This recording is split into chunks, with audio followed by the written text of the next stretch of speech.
I had the privilege of serving under Nelson Mandela in South Africa's first democratically elected parliament. This came after a history of over 350 years of racism and, of course, the apartheid system, which was a system of legally binding racial separation and oppression. When I see the plans for annexation of up to 30% of the West Bank in occupied Palestine, I cannot help but think of the South African apartheid system of homelands and Bantustans. Because what this annexation will do is it will make Palestine further fragmented, meaning the possibility of a Palestinian state gets reduced. It will give Israel and its quite brutal military and security services even more control over the daily lives of Palestinians. All of this is being undertaken in clear violation of both international law and UN Security Council resolutions. So it will further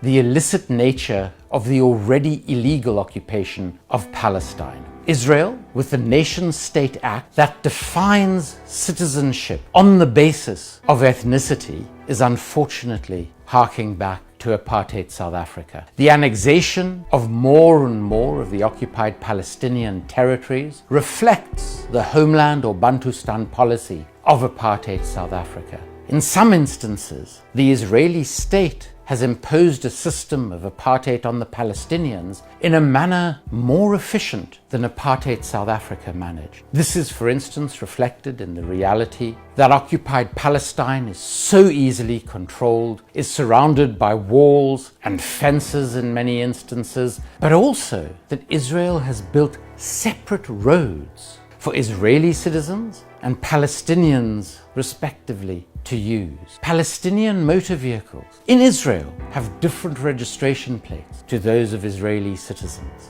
So very sadly, having experienced South Africa, both growing up as a privileged white in the apartheid system, but also being involved in the struggle against apartheid with the ANC underground, and then serving in Nelson Mandela's first democratically elected parliament, and also experiencing Israel and the occupied territories both through my work on the global arms trade and as part of a delegation of South African human rights activists that visited the West Bank, the parallels are disturbing and overwhelming. Let us never forget, one of the greatest leaders the world has ever seen, Nelson Mandela, stated publicly that we are not free until the Palestinian people are free. Like the Gaza Strip, the Golan Heights, and the West Bank, those territories should be returned to the Arab people. There has always been a very strong link between the forces for liberation in apartheid South Africa and the Palestinian people, because we come from a shared history of oppression and occupation. It is no use for Israel to talk of peace if they still hold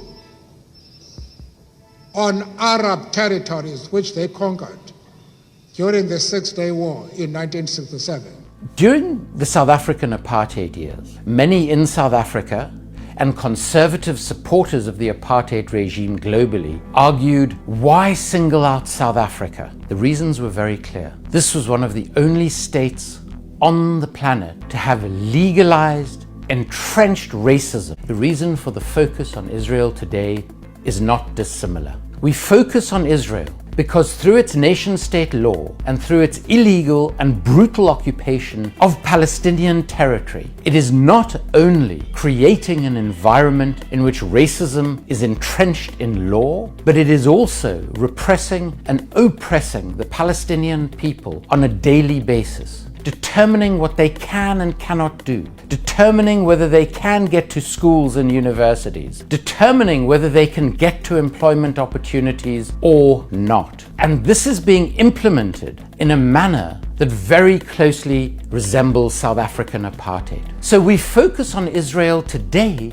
because it is one of the worst violators of human rights, because it does determine citizenship on the basis of ethnicity. And crucially, we focus on Israel, especially as Jews, because we believe that given the suffering and racism against Jews for thousands of years, most obviously encapsulated in the Holocaust, where 6 million Jews were murdered simply because they were Jewish. We argue that we as Jews should, wherever we find it, call out racism, call out oppression, call out discrimination, because we know the true consequences of racism, discrimination, and oppression. 39 members of my mother's family were murdered in concentration camps as a consequence of international solidarity, of sanctions against the apartheid South African state. The ANC was unbanned, Nelson Mandela and his colleagues were released, and a further 5 years after that, Nelson Mandela became president of a democratic, united South Africa. A country with enormous challenges, but a country with extraordinary hope and a future to look forward to. I believe implicitly that the same thing can happen in Israel and Palestine, but only once we respect and value the life of every single human being. Given the importance of global conversations about peace, about racism, there has never been a time when independent media is more important. So watch Double Down News and support Double Down News on Patreon.